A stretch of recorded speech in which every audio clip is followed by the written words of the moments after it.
বর্তমানে আমাদের ঢাকার অবস্থা হচ্ছে এরকম, মানে বাংলাদেশের অবস্থা হচ্ছে এরকম, মানে আমি কেন আন্দোলন করতেছি, কি কারণে আন্দোলন করতেছি সেটা আমি জানি না।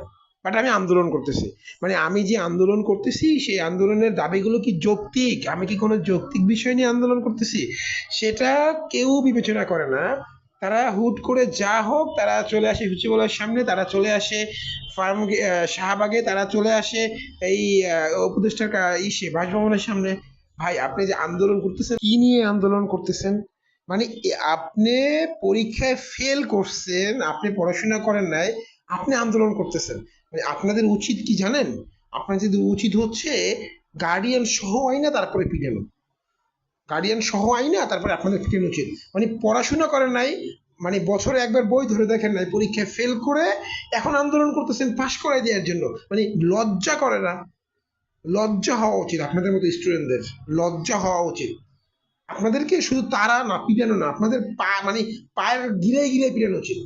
সারা বছর পড়াশোনা করবো না, সারা বছর মানে এইখানে ঘুরবো এইখানে করবে, ইচ্ছা মতো আড্ডা দিবে, বন্ধু বান্ধবের সাথে ঘুরবে, ইয়ে করবে, আর পরীক্ষায় ফেল করে তখন আন্দোলন করবে আমাকে পাশ করাই দেওয়া হোক।